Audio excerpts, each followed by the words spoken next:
Hey everybody, it's Christine Ernst, the Fat Ass Cancer Bitch, coming to you from the Cozy Writing Cottage on Saturday, November 9th. This is my 101st little video podcast. Thank you so much for tuning in. Been a shitty week. That didn't go as planned, huh? I am bereft, disgusted, angry. I have read all the things about rising up and staying hopeful and not losing faith, but there burns within me a murderous rage.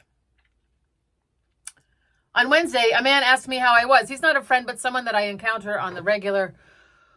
There was a spring in his step and a shit-eating grin on his face, and he pretended to look puzzled when I said, "I'm so sad," and he pretended to look concerned when he asked why. So I told him that I was grieving the election, that the U.S. chose a racist, rapist, misogynist felon. He shrugged and said with a grin, "It is what it is," and swanned out the door. Needless to say, this was a white man and a wealthy one. But he's also old, which gave me a little solace. Now, the work will become clear. We will regroup and figure out next steps. I am trying to understand the bigger picture, that this setback is a symptom of end-stage capitalism, that this necessary nadir is a product of a broken political and socioeconomic system, that it will galvanize the necessary revolution I seek. But my old tools won't work. Last time I wore the pink hat and I marched and railed and rallied against what I thought was a fluke, a disgusting one-off. I went in hard, toe-to-toe, all outrage and defiance, ferocious. But this is bigger. And I need a new paradigm. It occurred to me this week as I drove to work each day in silence, because I can't bear to listen to the news, his voice, his policies, his plans, that driving, at least in the state of Massachusetts, or maybe just my driving, is a good metaphor for what is happening. Maybe it's just me, or because my car has many left-leaning bumper stickers. Nasty women vote, for instance. Also Black Lives Matter. Also one I designed. The Darwin fish on a bicycle that says evolve. Brilliant, is it not? Also, the Penzies classic, love people, cook them tasty food. If you don't know Penzies Spice House, you should Google them because they're wonderful. P-E-N-Z-E-Y. Love people, cook them tasty food. Or my very favorite, Eric Carle's Very Hungry Caterpillar with the text, "Eat the rich." But I encounter angry bullies all the time on Route 6, on Route 28, in my own neighborhood even. Almost always men, often in a jacked-up pickup truck, some bully in a bigger car than mine wanting me to switch lanes and get out of his way. It's like a live-action Reddit thread, belligerent and anonymous trolls, but in cars, driving too fast, IRL. And he's aggressive, riding my bumper, flashing his brights. I can see him sneering in my rearview mirror. I used to engage.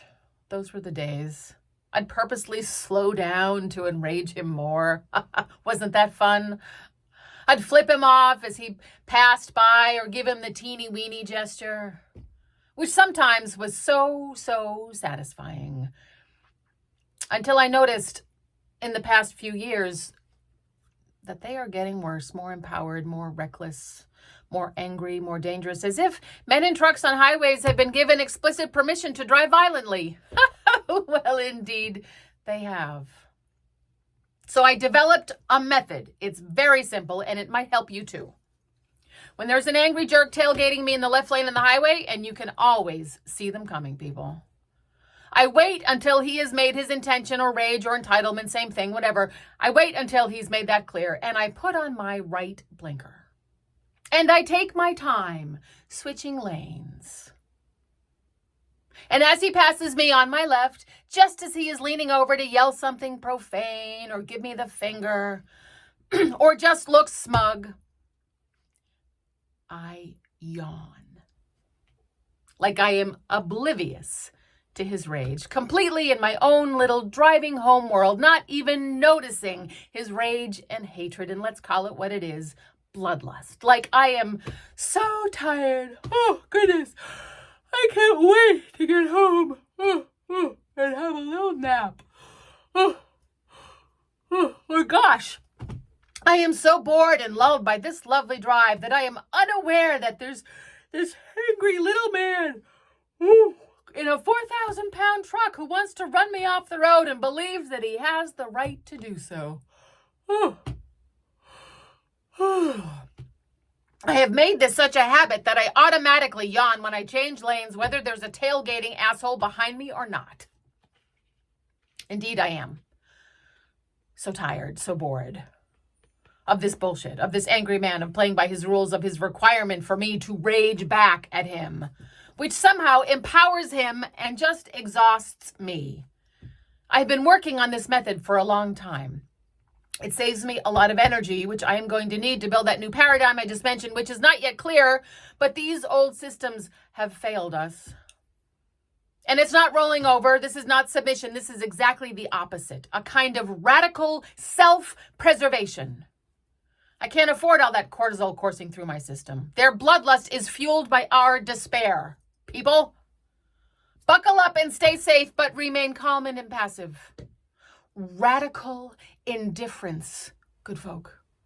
This is key. Do not engage. Do not engage. Take good care of yourself and your loved ones. Love people. Cook them tasty food. Eat the fucking rich. Subvert the madness. Do not give it your precious energy. Evolve.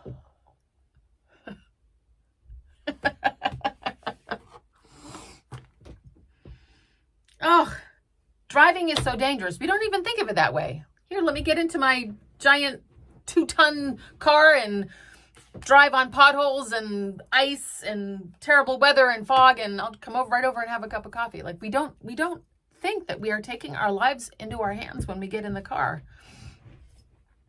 And how some people feel weaponized by their vehicles. If you're a woman, raise your hand if there's been a truck on your ass on the highway last week. Like, it happens all the time. We are very familiar with this. So try yawning. Don't flip them the bird. Don't give them the teeny weeny. Just be indifferent. School yourself to be indifferent. Do not engage.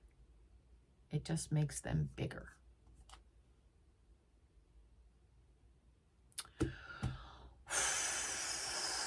Thank you for tuning in.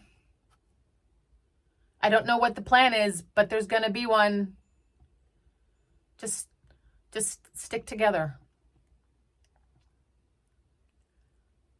Seek out the helpers, like Mr. Rogers said. Because you are beloved.